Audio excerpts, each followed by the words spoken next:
Hello and welcome to Audiobook Connection, behind the scenes with the creative teams. I'm Becky Parker-Geist and I'm your host. Audiobook Connection is your place to learn about the audiobook creative process in discussions between the authors, narrators, producers, and post-production teams that bring them all together, as well as guests who have listened to the audiobooks and have questions for the creative teams. This podcast is sponsored by Pro Audio Voices, helping great stories come alive through audiobook production and marketing. Hi, I'm Becky Parker-Geist. I am the host of Audiobook Connection podcast, Behind the Scenes with the Creative Teams. I'm also president of Bay Area Independent Publishers Association and the CEO and founder of Pro Audio Voices and Amplify Audiobooks. I'm excited to have with me today Brian Brady. Brian is the author of the Fog City Stories book series that starts with Oh, What a Tangled Web. And Brian, welcome. Good morning. Thanks for having me. So I understand that you're a former police officer and corporate security executive. Tell us a little bit about your background and how that has played a role in your writing. Okay. I was born and raised in San Francisco. So that's the background for the stories, basically being in San Francisco in the Bay Area. I started law enforcement in Berkeley. Spent 9 years in Berkeley. And then I took a promotional exam and traveled to East LA and spent a couple of years working on East LA, and took another promotional exam and moved to New Mexico and spent 4 years working in New Mexico. And then took another promotional test, came back to the Bay Area, to Nevada, which is about 30 miles north of San Francisco, and stayed there for the duration of my career, and then retired as the police chief after serving 12 years as the chief.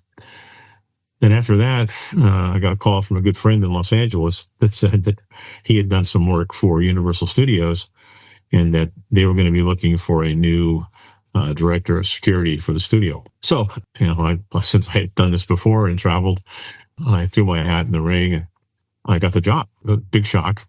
I thought they'd stay with somebody from LA, to be honest with you. So it was a whole new learning curve coming back from the Bay Area to Los Angeles. And Universal Studios is a very, very unique company because we're not only a movie studio, but we're a theme park. We're a retail establishment. We've got 80 plus stores on City Walk, bars, restaurants.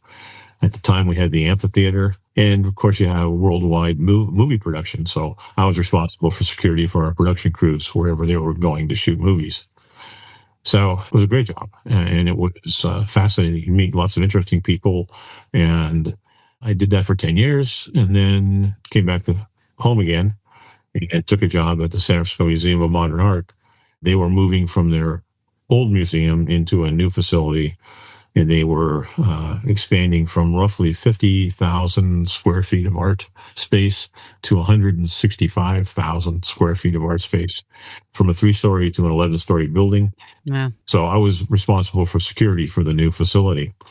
And it was fun. It was totally unique. And it actually was the basis for the third book, which dealt with art theft. So I had the opportunity to work with some of our curators and restoration people and learn a great deal about the art world. And the beauty of my travels, I've worked in different states. I've worked in different agencies. I've worked corporate side, the public sector side.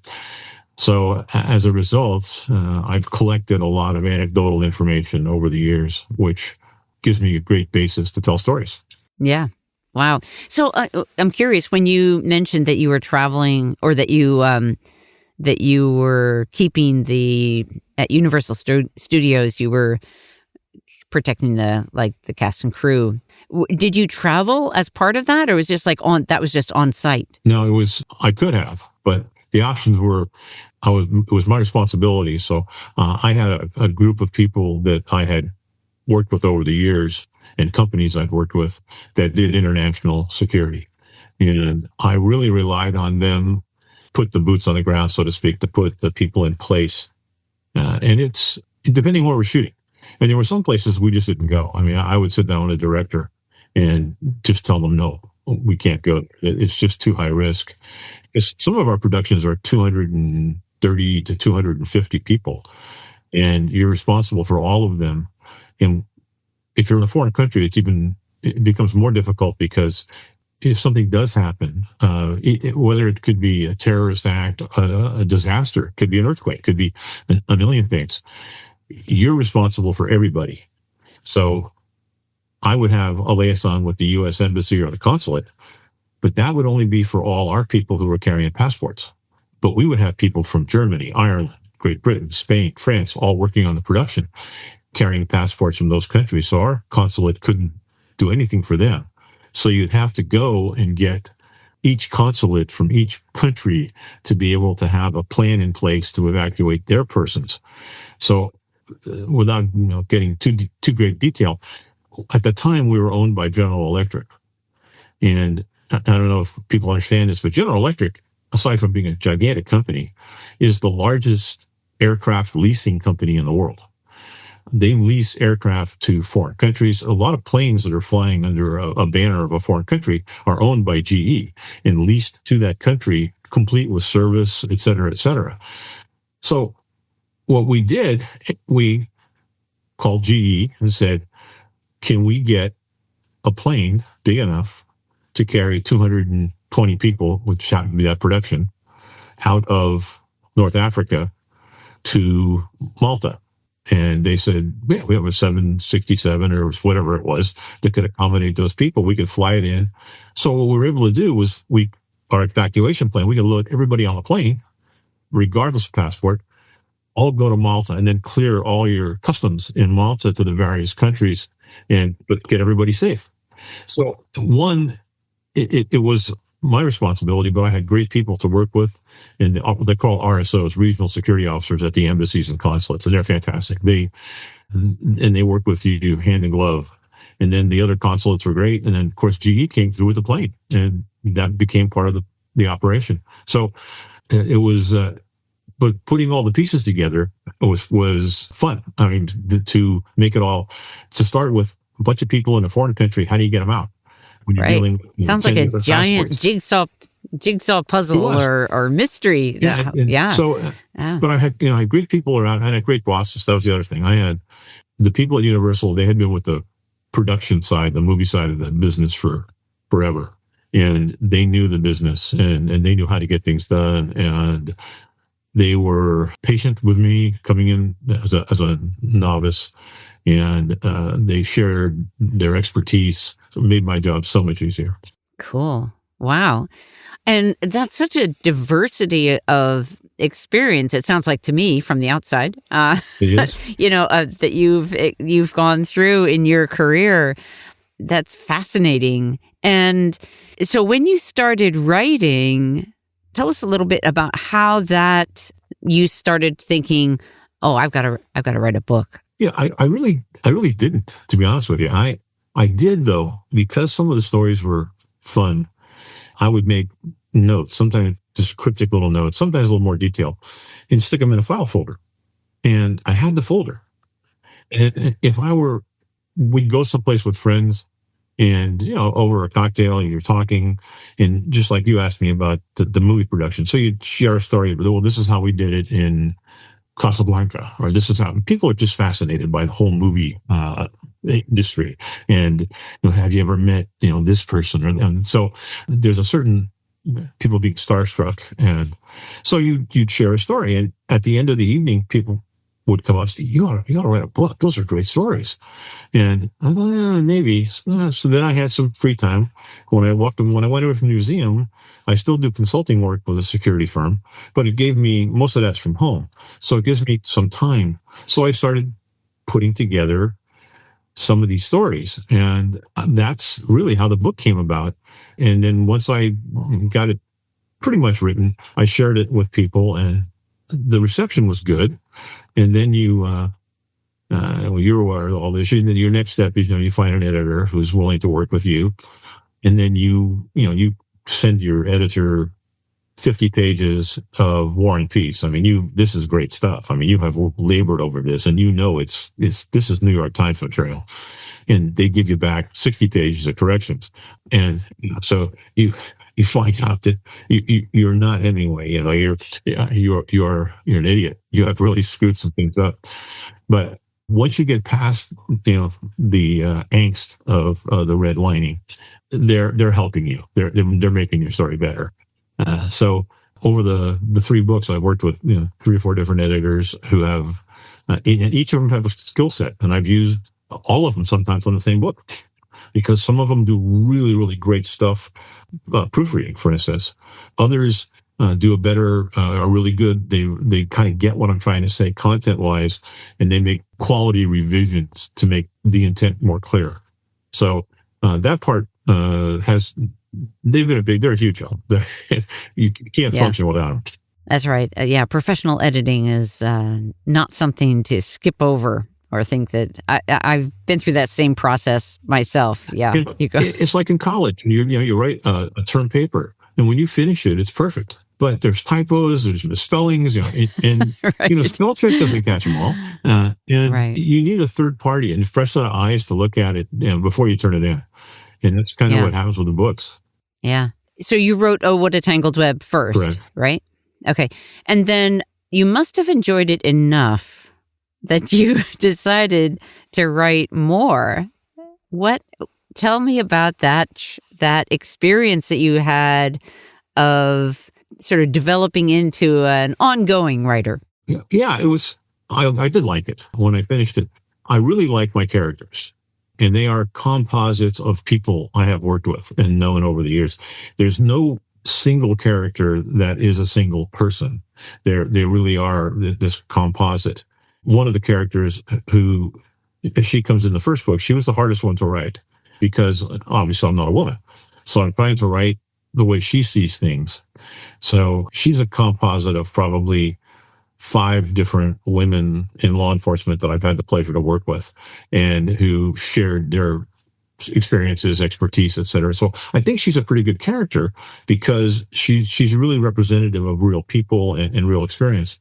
So when I finished it, I was pretty satisfied, and you get pretty good review from your friends. And then you have really good friends who tell you, I really liked it, and that's great too, because if someone took the time to read it and tell you what they did or didn't like, you owe them to listen to what they have to say.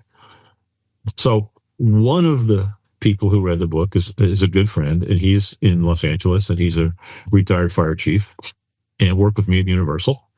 And he wrote back, he happens to be Italian, and Bob wrote back to me and said, great book, really loved it, but there's no Italians and no firefighters. So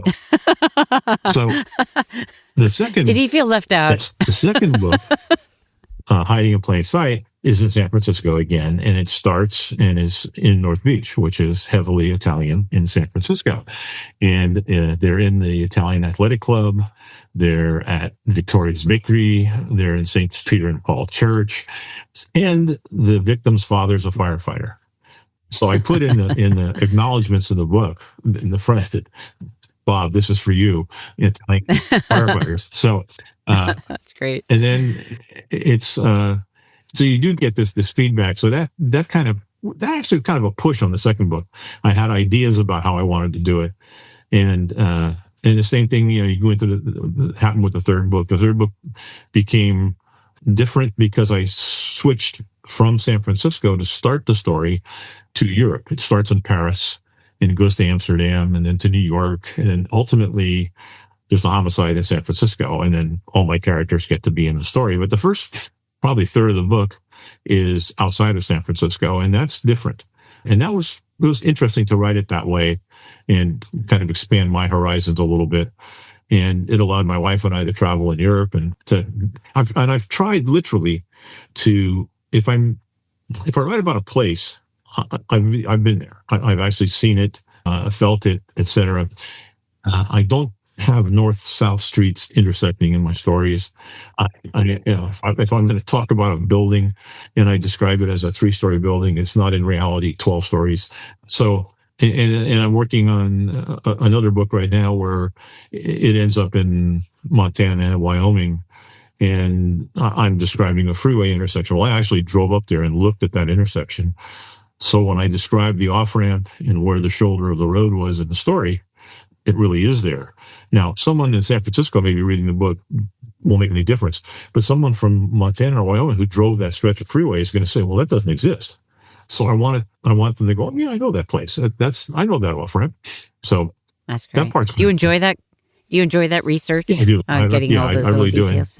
In Greed's third book, I had great help with that. The museum people were terrific in filling me in on just how art moves about and how much art is fake and how much art is out there that it looks great but may not be. And some of it's hanging in museums, and it happens.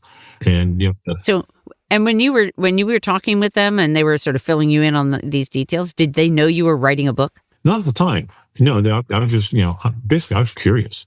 I mean, it was a whole new world for me, and it was like at Universal when I was there. If I had any kind of free time, I would go to the sound studio, and I would just sit and watch the sound engineers put sound into a movie. It's the most incredible process. I always assumed when somebody put a camera out there and they shot a scene that that's what ended up on the screen. Well, the visual may, but the sound is layered on by sound engineers. And so if it's a car skidding around a corner and there's gunfire, all of that's put on one layer after another by these brilliant people in the sound studio. So you get to sit there and watch them take this basically a blank slate that's quiet and layer in all the things you hear in that theater.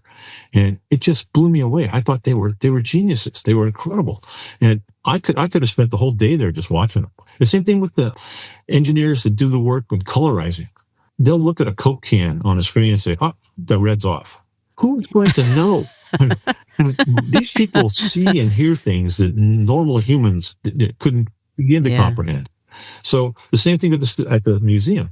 If I had opportunity to sit down, especially with the restoration people, they literally were, if a piece of art was damaged, they're charged with restoring that to its original. I mean, they have to get it just right. And they have a beautiful facility at the new museum. The light is great. The easels are thousands of dollars. These fantastic big easels. And these marvelous people sitting there just with the most minute detail, getting it just right. Because some of those paintings were worth multi-million dollars. And that was a big change for me. I went from Universal, where if you were going to steal $10 million from Universal Studios, you're going to have to bring in a couple of 18-wheel trucks. You go to San Francisco Modern Art, you can walk out with $10 million in a briefcase, one painting. So wow. It's a whole different world. Yeah. Certainly from the security perspective. Yeah. Wow. And so it changed. Yeah. Fascinating. Brian, let's just take a short pause and we're going to come right back and talk a little bit more about the audiobook. Okay, let's get real. Sadly, most authors struggle to reach their full audience and find it almost impossible to earn back their investment in audiobooks. Why? Because standard retailers pay such low royalties and give authors no control or marketing tools. But Amplify Audiobooks is changing the equation. You earn about triple the royalties compared to standard retailers, and that adds up fast. You have complete control over pricing, access to who your customers are so you can connect with them, mapped out and gamified marketing quests so you always know what's next on your marketing journey. And it's fun. A host of built-in marketing tools to help you reach more people, and a community that's excited to discover and support new voices. All so you can become the successful author you've always dreamed of. So stop whispering into the void and start building real momentum. Amplify Audiobooks, because books should bring us together in ways that help us all thrive. AmplifyAudiobooks.com. So let's talk about your audiobook. We're starting off with Oh, What a Tangled Web. And you have, tell us a little bit about your experience of the casting process. Okay. Again, all new to me. Now, I've listened to audiobooks, obviously, and I used to commute back and forth from San Francisco to LA on Interstate 5, which is a 6-hour drive. And Interstate 5 is great. It's fast, it's straight. It's boring. There's nothing. So audiobooks, perfect for audiobooks. Audiobooks save your life on those long drives. So, but I had no idea how you find the person that's going to be the voice. So I dealt with you and Marcus, and I got snippets of people. I first I fill out the questionnaire. What am I looking for? What kind of voice? And they narrow it down for you. And then you get these audio tapes, short ones, of various people, and you listen. And which one do you think portrays your characters better? And you narrow it down to a few. And then they do a longer tape for you, and you get to listen. And you finally pick one, and then you meet the person. This is kind of cool. And you talk to them, and you find out that they're, as I told Scott, that he's doing the book. And I said, does your wife actually know who she's talking to? I mean, you're all these different characters in my book, plus other books that he does. And really nice guy. And I thought he knocked it out of the park. I thought he got the characters right. He got the tempo right. And they said, a couple of friends, when they read that book, they said, it starts out pretty dark. And well, it does start out dark. And I try and limit that to the beginning of the book and not dwell on it. I don't want it to be just a gory, excessively violent. You can't have a murder mystery without a murder. You got to start somewhere. I want the story to be about the investigation and the characters, not necessarily.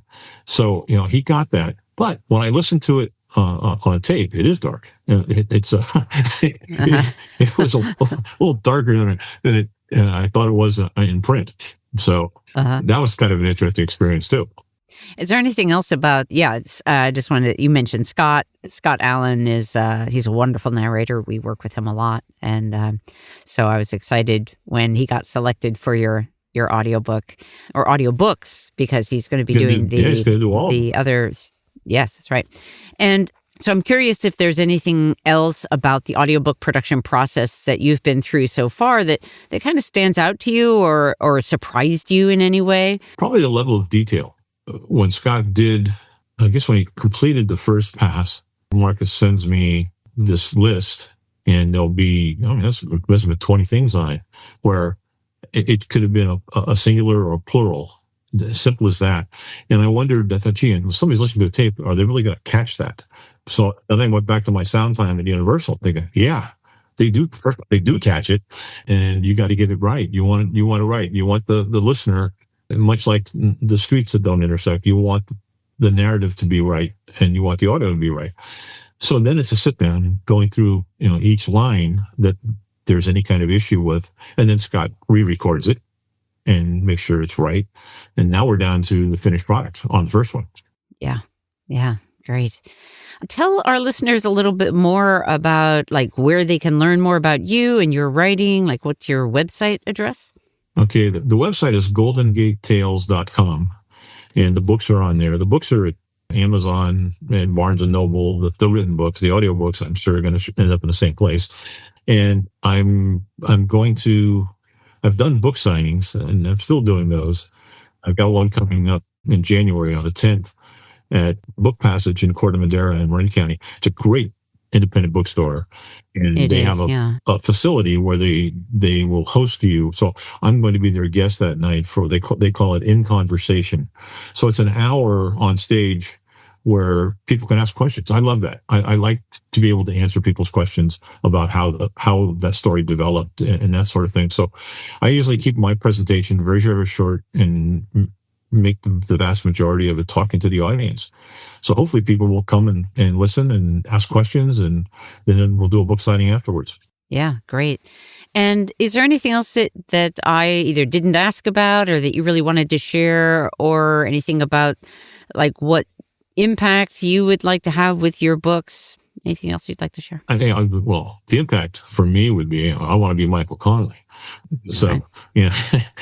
You'll set your goal, and I love his characters. I like the way he writes, and I've actually had the occasion to meet him on a couple of different venues, and he is one of the nicest people. He's not taken by his fame and fortune. He's the most down to earth, and he'll give you time. If you ask him a question or something, he'll sit there and answer it. He's very generous. And so that would be, ultimately, I'd love to be able to, like any also writes, what you need is a good agent.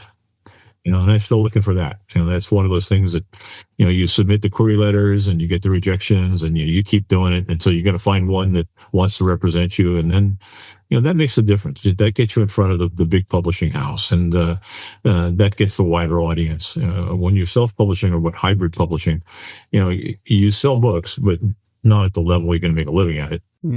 Yeah. Well, that's sometimes true. That's changing landscape all the time. Well, Brian, I want to thank you so much. I want to encourage our listeners to get your copy of the audiobooks from the Fog City Stories series at Amplify Audiobooks, which is the place where you can best support the authors. And so, again, Brian Brady, author of the Fog City series, starting with Oh, What a Tangled Web. Thank you so much for being with me today. Thanks, Meg. Thanks for joining us for Audiobook Connection, behind the scenes with the creative teams.